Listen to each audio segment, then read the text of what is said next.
How are you? I'm good. How are you? Perfect. Hello, Joanne. Please, can you make a short presentation about your background before becoming a composer? My background, I was actually born in Wales in the UK, and Mhm. I went to the Royal Welsh College of Music there and studied composition and music technology. So I was writing classical scores and working in a recording studio. So sort of learning both of those things turned me towards film music. And of course, a lot of that takes place in America. So I started talking to as many people as possible and trying to get opportunities out here. And I ended up getting in touch with Tyler Bates, who I still work with now and co-compose many projects with. And I moved out here 12 years ago, and I've been living in Los Angeles since, working on some fantastic films and TV shows. Yeah. So, what can you tell us about your long collaboration with Tyler Bates? Tyler, gosh, I've been working with him for 12 years now. He honestly feels like a friend and a family member as much as he does a work colleague. We get along very well. We've been working together so long now that a lot of things go without saying musically between us. We just understand each other musically. And of course, him being a guitarist and me being a percussionist, it works very well because I sort of do a lot of the rhythmical elements of our music, and then he'll come in and do add the grunge and add cool effects and add guitar parts, and we keep swapping sessions back and two and collaborating. What do you remember about your performance at the Genndy Tartakovsky musical experience in San Diego during ComicCon? Sorry, can you repeat the Yeah. question? What do you remember about your performance at the Genndy Tartakovsky musical experience in San Diego during ComicCon? It was a great concert. Yeah, what do I remember? Gosh, it went by so quickly. It was fantastic. It was so lovely to hear the music for Unicorn Warriors Eternal, which we've been working on for the past year. That music is so epic. And when we wrote it for the show, of course, much of it is on the computer. It's not done with live orchestra. So I've been secretly hoping for many, many months that we can have a live orchestra play it. And when Adult Swim got in touch and wanted to do the show at Comic-Con, we absolutely said yes immediately and started working on it. It was lovely to hear the orchestra playing that music. It gave me goosebumps. It was wonderful.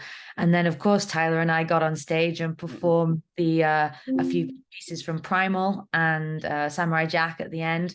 And that's just fun. It's been a couple of years since I've been on stage, and it was really fun to rock out with him. What is for you the main difficulties that you have made during the creation Primal and Unicorn Warriors Eternal course? I'm sorry, can you repeat that one more Yeah, time? sorry. What are for you the main difficulties that you have met during the creation of the score of Primal and Unicorn Warriors Eternal? What Main was the difficulties. difficulties making it? Yeah. And is this regarding the television show or regarding the performance? Performance. The performance.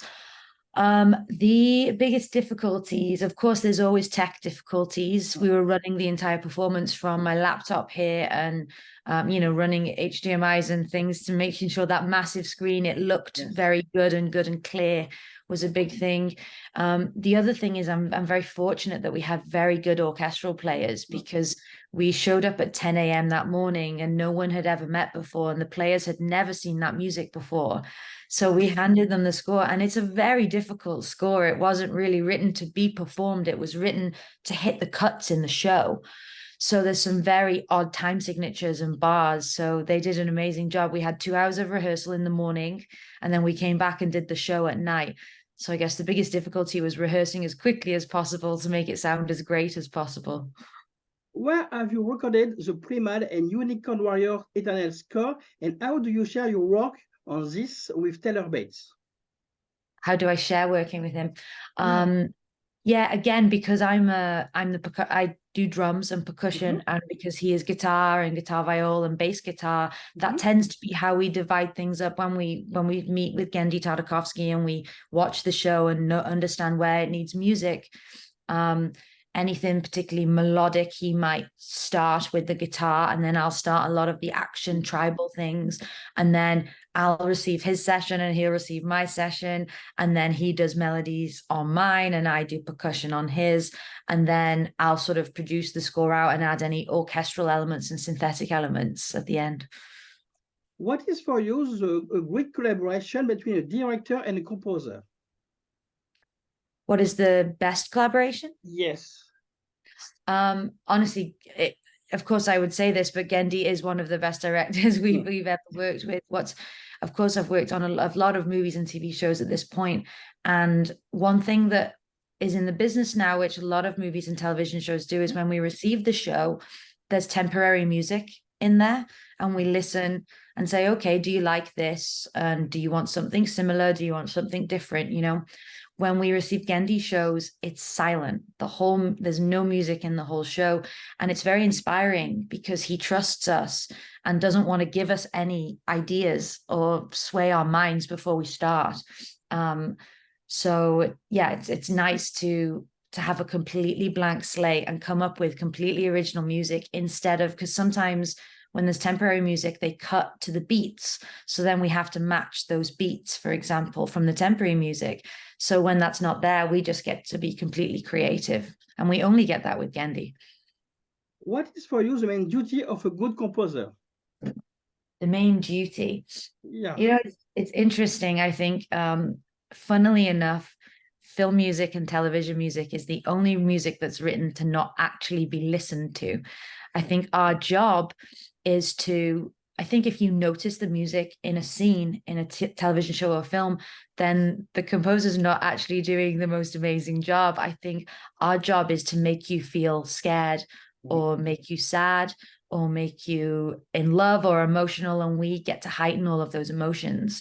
And so really we're having more of a psychological impact than, you know, going, oh, that's a great melody. You know, John Williams got to do that, and that's sort of old school filmmaking, and it's fantastic. But I think these days it's all about creating an atmosphere or influencing the audience in how they feel, which is really fun. How do you find your such powerful inspiration to create music? Can you repeat that one How more do time? you find your powerful inspiration to create your music?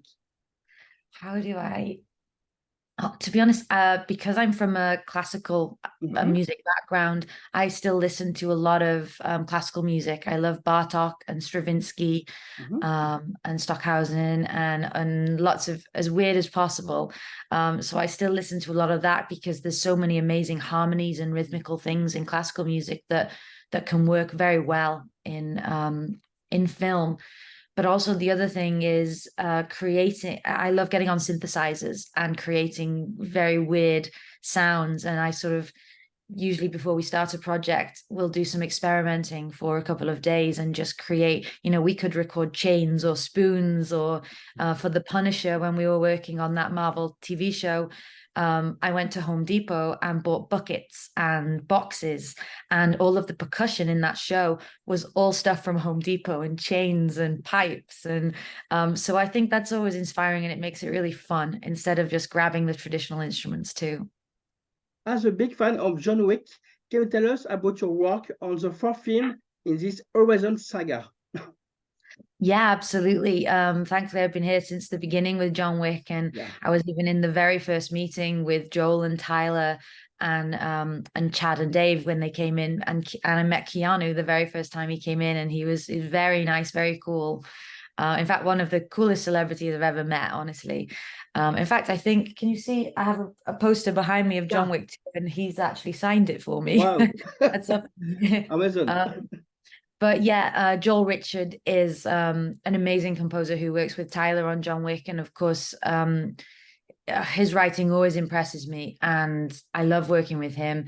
I've done some additional music writing for that. I mean, those movies are very long, and there's so much music in those movies because there's so much fighting and so much chasing, and there's always songs or scores with it. So I've picked up a couple of pieces of music here and there to help them out near the end.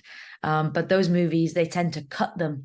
They keep cutting and cutting until the very end of the project. So we're constantly changing the music, even when it's approved, to, okay, now they've cut 2 seconds out of that scene. Now they've cut 4 seconds out of this scene. So we're always moving, and it's a difficult job, but the films are really fun. What can you tell us about your long collaboration with Marvel Studio? With Marvel? Yeah. So I think we started, now these are of course, these are jobs that Tyler Bates is the composer of, but because I work very closely with him, I've had the opportunity to work on them with him. And we started off with The Punisher, the TV show. Yeah. And that was great. That was actually turned out to be a very grungy score. And like I said, we used all the crazy percussion from Home Depot. So that was a lot of my job on that one. And of course, then we got Guardians of the Galaxy and Guardians of the Galaxy 2 with James Gunn. And they were wonderful to work on and actually inspired a little bit of Unicorn Warriors Eternal, because that type of writing is very thematic and very melodic. So you're using a lot of trumpets and French horns, and it was good to practice with Guardians before Unicorn came for me, at least as a composer. Will it be interesting to work with some French director, and which ones? Say that again, sorry. Are you interesting to work with some French directors, and which ones? Oh, absolutely. Oh, of course. Honestly, anyone who has amazing creativity and is respectful to the process. And I do think that European filmmaking is still, how do I say, classier than American filmmaking. I think American filmmaking is very like made for popcorn. You know, we do Hollywood. That's kind of what, yeah, that's what we're making. And I do think I've done a couple of things in the UK because I'm from there, and I think the pacing and the editing is slower, and the film and television is able to breathe a little more. In America, we're very, very quick with our cuts.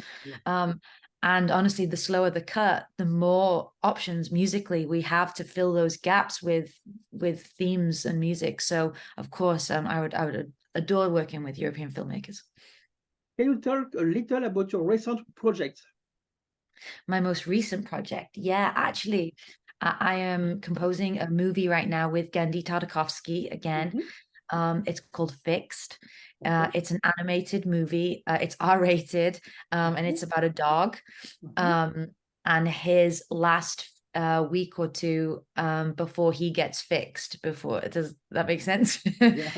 So it's very, very, very funny. And actually, I'm glad I got up early to talk to you this morning, because I have to get up even earlier tomorrow because we are recording in Scotland. The Scottish National Orchestra are actually playing our score tomorrow. So because of the time difference, I'll be tuning in on video like I am with you. They're 8 hours ahead and they start at 2 p.m. So we have a 6 a.m. start tomorrow to record strings. And hopefully that movie will be out early next year in cinemas. And my last question, do you have any advice for experienced composers, like anything you wish you know where you are starting out? Actually, yeah. I think a lot of people now go to school for film composition. And I do think that you learn some very useful techniques and things from school. But when it comes to the reality of working in the business, you having, your certificate, your degree doesn't really help you get your jobs. What directors are looking for, and other composers who are hiring assistants and producers and production companies, they want credits. So one thing I did, and I realized this in my last year of college, and I knew I needed more credits to my name. So I started reaching out to all the universities in England that did film and animation and like directing, like places that created film, and said, if anyone needs music for their short, if anyone needs music for their anything, music video, anything, I will write music for it. And that helped me so much when I came to America. When they asked what I did, I could say, this short film, this short film, this short. I had 13 under my belt when I arrived here. And those are what got me my jobs, sadly, not my degree certificate, even though I learned so many amazing things at the college. So I would recommend reaching out to as many film schools as possible and learning how to actually do the job and score. Thank you so much, Joanne. Have a great day. Bye-bye. Au revoir. Very welcome. Bye-bye.